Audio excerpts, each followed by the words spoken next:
friends, welcome to Inspiration IAS Daily News Analysis. Today is 24th June 2023 and we are here to discuss the important news articles from Hindu, Indian Express and PIB. आज का हमारा पहला news है PM Modi के American visit से related.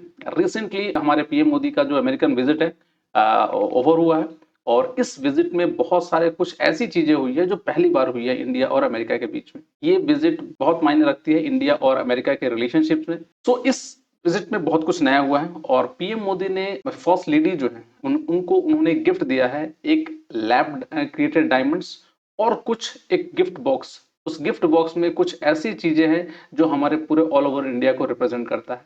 तो it is one of the best gift ever our PM can give it to the first lady. So a lot to know ये है क्या और कैसे इसका इंपॉर्टेंस रखता है, ये कल हम डिस्कस करेंगे 2 बजे।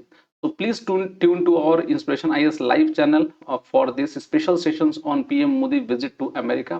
ये जियोपॉलिटिकल और अमेरिका और इंडिया के रिलेशंस के लिए बहुत मायने रखता है ये विजिट और कल हम इन सब सारे चीजों को जो पहली बार नया हुआ है उसको हम लोग डिस्कस करेंगे कल 2 बजे at inspiration IAS live channel पर। Please do subscribe to our Facebook page and YouTube channel for the notifications. ये नोटिफिकेशन आप जैसे ही सब्सक्राइब करेगा ये आपकी यूट्यूब पोर्टल पे या आपके आईडी पर नोटिफिकेशन चला जाएगा जब भी ये क्लास लाइव होगी। Session is very important for those people who are going to prepare for the UPSC और any state PCS examinations as well as उनके लिए भी जो इंटरनेशनल रिलेशंस में बहुत रुचि रखते हैं। तो आज का पहला न्यूज थोड़ा देखते हैं। सबसे पहला है लैब क्रिएटेड डायमंड से related. Prime Minister recently gifted an eco-friendly lab-grown 7.5 carat diamond to the US First Lady Jill Biden। ठीक है, तो जिल बाइडेन को उन्होंने ये लैब क्रिएटेड डायमंड दिया है along with this gift box. उस गिफ्ट बॉक्स में हमने बताया ही कि ये सब सारे आर्टिकल्स हैं जो डाले गए हैं। तो थोड़ा समझते हैं आखिर लैब क्रिएटेड डायमंड क्या है। रिसेंटली न्यूज पोर्टल और बाकी सोशल मीडिया और बहुत सारे न्यूज चैनल में ये लैब क्रिएटेड डायमंड बहुत ज्यादा न्यूज में। तो थोड़ा समझते हैं आखिर लैब क्रिएटेड डायमंड होता क्या है। देखिए, अगर बोला जाए लैब क्रिएटेड डायमंड का तो आई एम श्योर आप सबको मालूम होगा कि डायमंड कैसे बनता है। नॉर्मली अगर कोई कार्बन पार्टिकल्स कोई भी कार्बन पार्टिकल्स है, कोयला ले लीजिए, कुछ भी, अगर हमारे धरती के नीचे बहुत सालों तक हाई टेम्परेचर और प्रेशर के अंदर में दबा हुआ रहता है तो एक पर्टिकुलर टाइम आता है जब ये कार्बन पार्टिकल्स कन्वर्ट हो जाता है डायमंड में। तो ये सबको मालूम है चीज। तो आखिर ये और इसी के चलते डायमंड कॉस्टली भी होते हैं क्योंकि इनको खोजना बहुत डिफिकल्ट होता है और ये बहुत रेयर होते हैं। ठीक है, तो ये रेयर होने के चलते ही ये डायमंड्स बहुत कॉस्टली होते हैं। बट रिसेंट अभी जो एडवांस टेक्नोलॉजी हम लोगों ने डेवलप किया है इसमें हम करते क्या है कि ये हाई प्रेशर और टेम्परेचर को हम लैब में जनरेट करते हैं। ये सेम कंडीशंस होता है जो एक धरती के या अर्थ के नीचे जो डायमंड जिस कंडीशन में जनरेट होता है उसी कंडीशंस में हम लोग भी इस डायमंड को जनरेट करते हैं या क्रिएट करते हैं लैब के अंदर में ताकि सेम चीज हो सके। It can also be converted to the diamond. So lab-grown diamonds are diamonds that are produced using specific technology which mimics the geological process that grow natural diamonds. The diamond simulants such as mesonites, cubic zirconia, white sapphire, YAG and others are used to make them look like natural diamonds. तो आप समझिए कि ये जो धरती के अंदर में जो जियोलॉजिकल प्रोसेस है उसी जियोलॉजिकल प्रोसेस को हम लैब में क्रिएट करते हैं एंड उसी कार्बन पार्टिकल्स को या कार्बन के पार्ट्स को हम लोग डेवलप करते हैं डायमंड में। आई एम सॉरी, आपको समझ में आया होगा। अब ये लैब की में जो डायमंड है वो बहुत तरीके से बनाया जा सकता है, जैसे कि there are multiple ways in which lab grown diamonds can be produce. एक तो सबसे पहला होता है high pressure and high temperature देना method. It is the most common and cheapest method, सबसे कॉमन और चीपेस्ट मेथड होता है and in this method extremely high presses that can produce up to 7,30,000 psi of pressure। आप समझ सकते हैं 7,30,000 psi of pressure under extremely high temperature of at least 1,500 degrees Celsius is applied।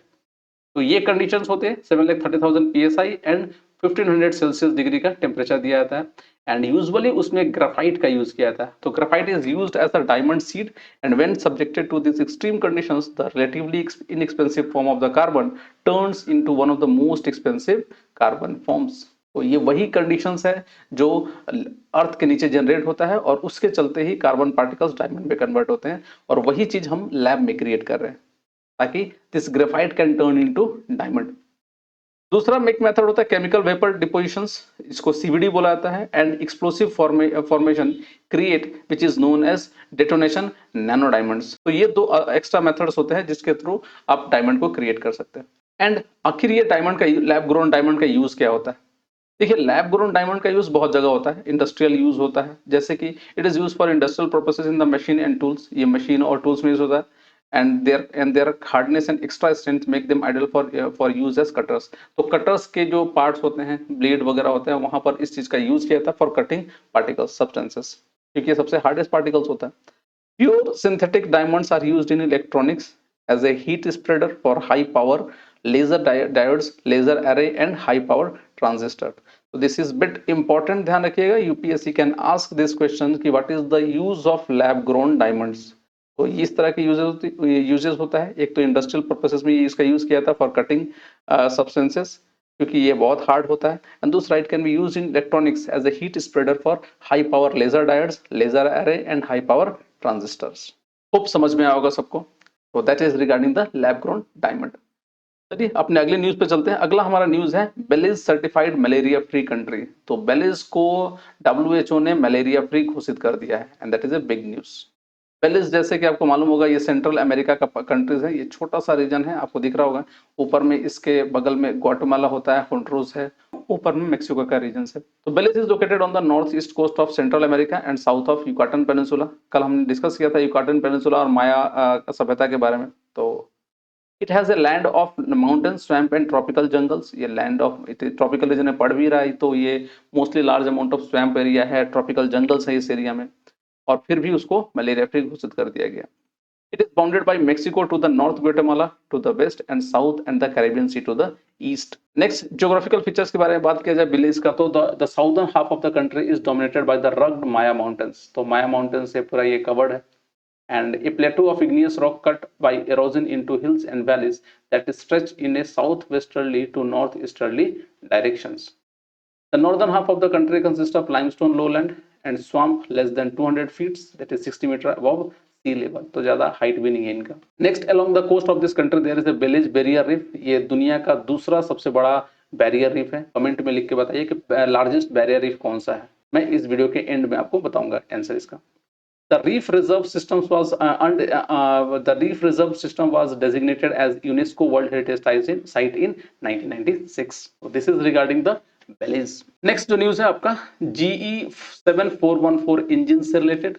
Recently American multinational company जो GE electronics है, General Electric है, उसने announce किया कि it had signed an agreement with the Indian state owned Hindustan Aeronautics Limited to make GE F414 engine for light combat aircraft Tejas MK2। तो तेजस के लिए GE मतलब जनरल इलेक्ट्रिक अपना F414 इंजन देगा। तो थोड़ा समझते हैं आखिर F414 इंजन की खासियत क्या है। देखिए, ये एक तरह का टर्बोफैन, ये टर्बोफैन इंजन है which is used by the US navy for more than 30 years. तो 30 ईयर से ज्यादा यूएस नेवी इसको यूज किया है। तो ये एडवांस टेक्नोलॉजी है, such as full authority digital electronic control, the latest aircraft ignitions and engine control system that controls engine performance digitally। तो ये जो मशीन है ना, ये जो इंजन, इसको डिजिटली कंट्रोल किया जा सकता है। ये इसका एडवांस फीचर्स है। And it is the only 8 nation have F414 powered aircraft in operation in the world।